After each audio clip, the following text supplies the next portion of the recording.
नमस्कार, आप देख रहे हैं नेशन 24 न्यूज़ और मैं हूं मंतशा आपके साथ। तो अब वक्त बुलेटिन का शुरुआत करते हैं उमरिया से। उमरिया जिले के पाली जनपद पंचायत में रोजगार मेले का आयोजन किया गया। इस आयोजन के माध्यम से बेरोजगार युवाओं को रोजगार दिलाने के उद्देश्य से जनपद में मध्य प्रदेश की कई लिमिटेड कंपनियों ने इस मेले में शिरकत की। इस रोजगार मेले में पाली जनपद के अंतर्गत आने वाले आसपास के सभी ग्राम पंचायतों एवं नगर के युवक युवतियों ने बढ़ चढ़कर हिस्सा लिया और इस रोजगार मेले में अपना पंजीकरण कराकर इस मेले का लाभ लिया। जहां एक और देखा गया कि जो भी इस रोजगार मेले में युवक युवती आए, जिनमें काफी उत्साह था। इस रोजगार मेले के माध्यम से कहीं ना कहीं युवाओं को रोजगार मिलने की एक उम्मीद नजर आई। तो वहीं युवाओं ने कहा कि ये मध्य प्रदेश सरकार की एक अच्छी पहल है जिससे बेरोजगारों को रोजगार मिलेगा। मेरे एक दोस्त ने बताया था कि यहाँ पे जनपद पंचायत कार्यालय में रोजगार मेले का आयोजन किया गया है। तो चूँकि मैं एक अभी तक बेरोजगार हूँ और मुझे अभी तक कोई भी रोजगार नहीं मिला है, तो यह मेरे लिए एक सुनहरा अवसर है कि मैं इस मेले में आयोजित हूँ और इस जो रोजगार इसके माध्यम से मैं अपना जॉब शुरू कर सकूँ। और कई सारे युवा हैं जो अभी तक बेरोजगार हैं, गांव में हैं, शहर में हैं, कई सारे ऐसे लोग हैं जिनको अभी तक रोजगार नहीं मिला है। तो इस आयोजन के माध्यम से वो अपना रोजगार प्राप्त कर सकते हैं और अपना भविष्य बना सकते हैं।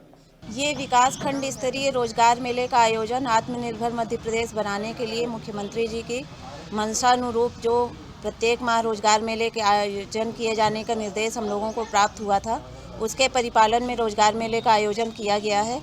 और इस रोजगार मेले में हम लोगों ने कुछ प्राइवेट कंपनियों को बुलाया है और कुछ जो है दीनदयाल युवा ग्रामीण कौशल्य योजना के अंतर्गत प्रशिक्षण सह नियोजन वाली कंपनियां यहाँ पर उपस्थित हैं, जो यहाँ पर रहकर ग्रामीण दूर दराज क्षेत्रों से आए हुए युवकों को रोजगार प्रदान करेंगी। मेरा कंपनी SIS है और मैं SIS RTO लखनऊ से हूँ और यहाँ SIS सुरक्षा दान का सिविल का आयोजित किया गया है, जिसमें अभी तक 10 में से 4 चयनित हुए हैं। चयनित उम्मीदवारों को उनको लखनऊ ले जाएगा, ट्रेनिंग किया जाएगा, उसके बाद उनकी पोस्टिंग ऑल ओवर MP हो जाएगी। सरकारी गैर सरकारी किसी भी संस्था पर पोस्टिंग हो सकती है, जैसे bank, ATM, airport, metro, train, traffic police, Lal Qila, Taj Mahal, Ayodhya मंदिर, खजुराहो मंदिर, कहीं भी पोस्टिंग हो सकती है इनकी।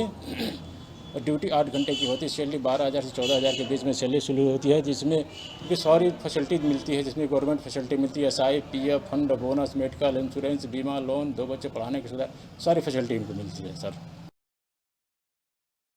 फिल्मी अंदाज में गोली चलाकर लूट के बाद हत्या करने के बाद फरार नकाबपोश बदमाश निकले सगे भाई। आपको बता दें कि घटना 11 फरवरी 2022 की है, जहां जबलपुर के तिलहरी स्थित बैंक ऑफ महाराष्ट्र के ATM में SIS कंपनी की कैश वैन में आए हुए कैश जमा करने वाले गुंडों पर नकाबपोशों ने दिन दहाड़े दनादन फायरिंग कर कैश पेटी को उड़ा ले गए और मौके पर फायरिंग के दौरान एक गार्ड की मृत्यु हो गई और कुछ लोग घायल हुए थे, जिन्हें उपचार के लिए अस्पताल में भर्ती कराया गया था। पुलिस शहर में नकाबपोश हत्यारों की तलाश में जुट गई है। साथ ही पुलिस अधीक्षक ने नकाबपोश हत्यारों को पकड़ने के लिए इनाम की घोषणा भी की है।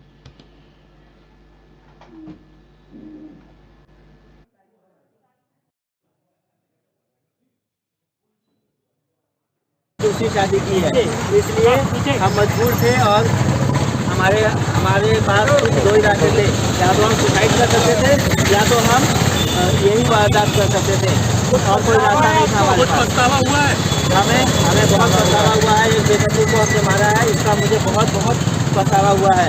आइंदा से ऐसी कोई गलती नहीं होगा, यही हमारी कानून से गुहार है और हम चाहते हैं कि हमें मौका दिया जाए एक अच्छी ज़िंदगी जीने के लिए।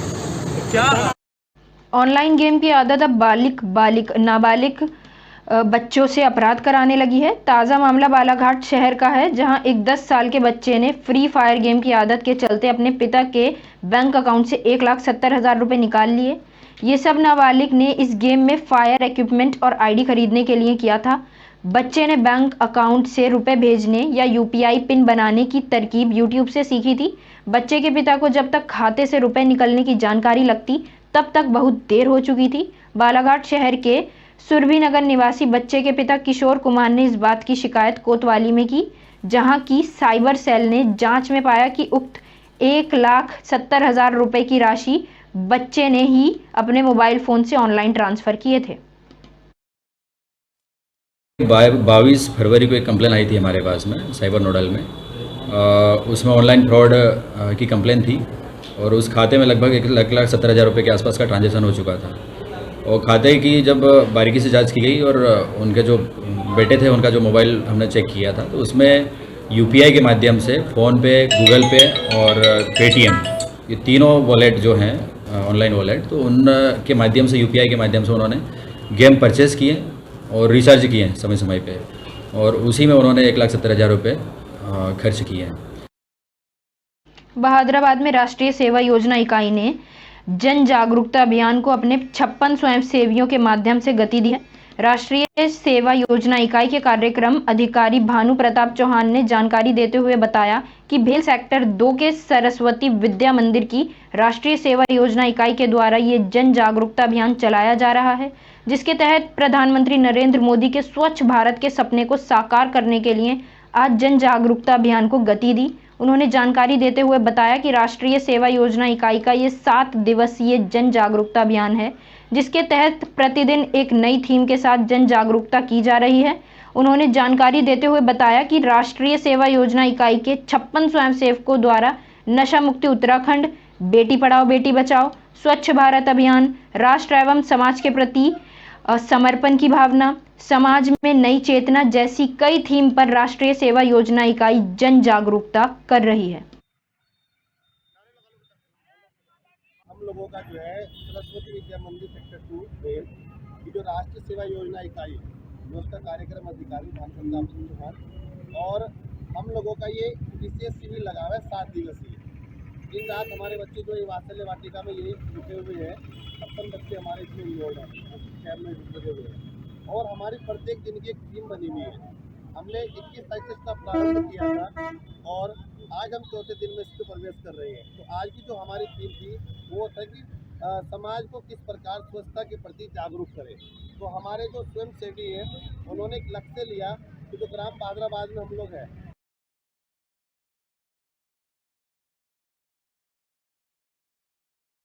सुचारू यातायात व्यवस्था में प्रवर्तन व संचालन के साथ साथ जन जागरूकता की भी महत्वपूर्ण भूमिका होती है। एसएसपी हरिद्वार व यातायात निर्देशक के मार्गदर्शन में और पुलिस अधीक्षक यातायात के निर्देशन में स्टॉप लाइन के महत्व के संबंध में जन जागरूकता अभियान चलाया जा रहा है, जिसके तहत आज पुलिस अधीक्षक एवं पुलिस उपाधीक्षक यातायात जनपद हरिद्वार के नेतृत्व में यातायात पुलिस के द्वारा सामाजिक कल्याण विकास समिति की सहयोग से स्टॉप लाइन का पालन करने वाले वाहन चालकों को प्रोत्साहित करने के लिए सम्मानित किया गया और बैनर व प्ले कार्ड आदि के माध्यम से प्रचार प्रसार कर जनता को जागरूक किया गया। ये अभियान 23 फरवरी से 28 फरवरी तक चलाएंगे, जिसके अंतर्गत प्रत्येक दिवस स्टॉप लाइन का पालन करने वाले 200 वाहन चालकों को सम्मानित किया जाएगा व स्टॉप लाइन का पालन न करने वाले वाहन चालकों के विरुद्ध कार्रवाई की जाएगी। इसमें लोगों को स्टॉप लाइन के बारे में जागरूक किया जा रहा है। अक्सर ये देखा जाता है कि लोग स्टॉप लाइन का सम्मान नहीं करते, उससे पहले बाहर रोकते नहीं हैं, जो कि एक्सीडेंट का कारण बनते हैं। इस वजह से 2 व्हीलर, 4 व्हीलर, ऑटो रिक्शा सभी को इसके बारे में जागरूक किया जा रहा है और जो लोग स्टॉप लाइन का सम्मान कर रहे हैं उन्हें सम्मानित किया जा रहा है। और ये इनिशिएटिव जो है महिंद्रा और सामाजिक कल्याण समिति की तरफ से की सहायता से हम लोग कर रहे हैं और इसमें हमारा उद्देश्य है कि दुर्घटनाओं में कमी आए और लोग ट्रैफिक नियमों का ज़्यादा से ज़्यादा पालन करें। मंगलौर कोतवाली पुलिस ने आसफ नगर गगनहर झील से 2 शवों को बरामद किया, जिन्हें पुलिस ने पोस्टमार्टम के लिए सिविल हॉस्पिटल रुड़की भेज दिया है। फिलहाल पुलिस पोस्टमार्टम रिपोर्ट आने का इंतजार कर रही है। शवों की पहचान संदीप कुमार और भरत पूनिया निवासी मेरठ के रूप में हुई है। दोनों युवक बीते 17 फरवरी को मसूरी अपने दोस्तों के साथ घूमने के लिए निकले थे। जैसे ही वे रुड़की पहुंचे तो सुबह लगभग 4 बजे सोनाली पार्क के पास सेल्फी लेने के लिए रुके थे, जहां उन्होंने जैसे ही सेल्फी ली तो संदीप कुमार और भरत पूनिया तेज पानी के बहाव में बह गए, जिनका कोई सुराग नहीं लगा है, जिसके बाद दोनों के परिजनों में कोहराम मच गया था। हालांकि पुलिस ने गोताखोरों की मदद ली थी, लेकिन काफी तलाश के बाद भी दोनों का कोई सुराग हाथ नहीं लग पाया था। आज गुरुवार को संदीप और भरत के शवों को मंगलौर कोतवाली पुलिस ने आसफ नगर गगनहर झील से बरामद किया है। मामला ऐसा था जी, ये बागपत से घूमने के लिए 17 तारीख को ये भाई हम हरिद्वार, ये ऋषिकेश और मसूरी, देहरादून जाएंगे। तो ये रात को जब आए 17 तारीख में, आने के बाद इनका मतलब ये रुड़की तक पहुँचे, क्या मामला हुआ क्या नहीं हुआ। इसमें दो बह गए। इसमें से हमारा एक भाई जिसका नाम संदीप था और एक उसका मतलब दोस्त मतलब भरत पूनिया, एक वो भी बह गया था। अब ये मामला समझ में नहीं आया कि ये आप पहुंच गए यहाँ 8:30 बजे रुड़की के अंदर, और फिर इन्होंने बताया कि हमें बताया कि भाई ये सेल्फी लेते हुए सुबह 5 या 4-5 बजे गिरे हैं। ये अब बताओ कि 4-5 बजे कौन सेल्फी लेता है। हुए हैं एक कोटवाल नहर में और एक जो है मोहम्मदपुर झाल में आज सुबह मिला है। इनके परिजन आ गए हैं। अब तक इतना जानकारी में आया है कि यहाँ घूमने के लिए आए थे और सेल्फी लेते समय यह हादसा हुआ था। वो शव जो है, एक का नाम संदीप, एक का नाम भरत है। अब ये चूँकि इनका घटना स्थल रुड़की क्षेत्र में पड़ता है तो इस संबंध में पूर्ण जानकारी आपको वहाँ के ही पुलिस अधिकारी दे सकेंगे। भगवानपुर थाना क्षेत्र के आधा दर्जन गांव के किसानों की एक अनोखी पहल। आपको बता दें कि रुड़की के भगवानपुर थाना क्षेत्र के आधा दर्जन गांव के किसानों को रोजगार का अनोखा अवसर मिला है। खेती से गांव को खुशहाल बनाने का संकल्प भी लिया है। दरअसल भगवानपुर क्षेत्र के टकाभरी, मानुवास व शेखवाला समेत आधा दर्जन गांवों में किसानों द्वारा अलग किस्म की जड़ी बूटियों की खेती की जा रही है। किसानों द्वारा बताया गया कि उन्हें एक कंपनी के द्वारा इस विशेष खेती का बीज एवं खाद उपलब्ध कराया जाता है, जिससे ये किसान अलग किस्म की जड़ी बूटियां अपने खेत में तैयार करते हैं। इन फसलों के नाम पार्सल, थाइमा, सोया, धनिया, सेज, माजून, फ्लाइट, पार्सल सहित कई तरह की फसलें उगाई जा रही हैं। ये फसलें तैयार करके किसानों द्वारा लाल टप्पड़ क्षेत्र में उसी इंडस्ट्री में भेज दी जाती हैं, जिनसे दवाइयाँ और अन्य सामान बनाया जाता है। वहीं अधिकतर किसानों का ये भी कहना है कि कोरोना काल में वो लगातार अपने खेतों में काम कर रहे थे और अपने बच्चों का भरण पोषण कर रहे थे। इसको करते हुए उन्हें खुशहाली का आभास हुआ। ये करते हुए उन्हें कोई परेशानी नहीं हुई। जो खेती है ना, इसका नाम पार्सल है, तो हमने इसे अच्छी तरह साफ सूफ करके आगे कंपनी में भेजते हैं। इसमें ना कोई भी कचरा नहीं भेज सकते हम, इसमें पीला पत्ता भी नहीं भेज सकते हम इसमें। फिर इसका ना इसमें धोते हैं, हमें गर्म पानी में निकालते हैं, फिर ठंडे में निकालते हैं, फिर ठंडे से निकाल के ना वो उसे सुखा के वो करते हैं, इसका चूड़ा सा बनाते हैं, बहुत बारीक पीस देते हैं। हमें उसका पत्ता अलग कर देते हैं, इसके डंडी अलग कर देते हैं। तो इस तरह का ही पता है बस हमें। वाले के पास जाओ, वैसे नहीं इतना पता होने का इसका, जितना मतलब मैं गया वहाँ कंपनी में, जैसे मुझे इसका पता है इतना। कहीं ना कहीं रोजगार मिल रहा है आप लोग? बस हाँ, मजदूरी मिल रही बस, और क्या है। पिछले 3 सालों से यूक्रेन में MBBS की पढ़ाई कर रहा रुड़की का छात्र यूक्रेन में बिगड़ते हालात के चलते भारत वापस नहीं आ पा रहा है, जिसको लेकर अब परिवार वालों को चिंता सताने लगी है। छात्र के परिजनों ने भारत सरकार से यूक्रेन में फंसे भारतीय छात्रों की वापस लाने के लिए गुहार लगाई है। परिजनों का कहना है कि यूक्रेन में हालात ठीक नहीं है, हवाई यात्रा भी बंद कर दी गई है। भारत सरकार वहां फंसे छात्रों को भारत लाने का काम करे। रूस और यूक्रेन के बीच जंग की शुरुआत हो गई है। गुरुवार तड़के रूस ने यूक्रेन पर सैन्य कार्रवाई का आदेश दे दिया है। यूक्रेन में भारतीय दूतावास ने भारतीय नागरिकों से कहा है कि यूक्रेन में वर्तमान हालात काफी अनिश्चितताओं से भरे हुए हैं। आप अभी जहां भी हैं वहां शांति और सुरक्षा के साथ रहें। यूक्रेन में मेरा बेटा है, नाम विवेक राठौर है। कब से गया है और क्या करते हैं? उसका ये 3रा साल है। मैं MBBS की पढ़ाई के लिए गया हुआ। यहाँ से वो 9 सितंबर को गया था। इसमें क्या दिक्कत आपकी बात हुई है, क्या परेशानियाँ उसको हो रही है वहाँ? उसको भी यही परेशानियाँ है कि जो भी उसने फ़्लाइट कराई है वो कैंसिल हो रही है, और अभी वो यहाँ आना चाहता है, लेकिन फ़्लाइट कोई भी मतलब है नहीं अभी। कैसे आए, बस यही टेंशन है हमको भी और हमारे बच्चों को भी। मेरा नाम आकाश पवार है। मेरी बुआ जी का लड़का है विवेक राठौर। वो यूक्रेन में अभी मेडिकल की पढ़ाई के लिए गया हुआ था। पिछले कुछ दिन से यूक्रेन के हालात ख़राब हैं। उसी हालात को देखते हुए हमारी जो बुआ जी है उनकी हालत भी काफ़ी ख़राब चल रही है। मैं उत्तराखंड सरकार से और भारत की सरकार से, प्रधानमंत्री और उत्तराखंड सरकार के मुख्यमंत्री धामी जी से यही अपील करता हूँ कि बच्चों का जो लाने का कार्य है वो थोड़ा तेज़ गति से करे। बच्चों की स्थिति वहाँ ख़राब नहीं है, बहुत ज़्यादा ख़राब है। तनुश्री राठौर। आपके भाई के साथ क्या हुआ है?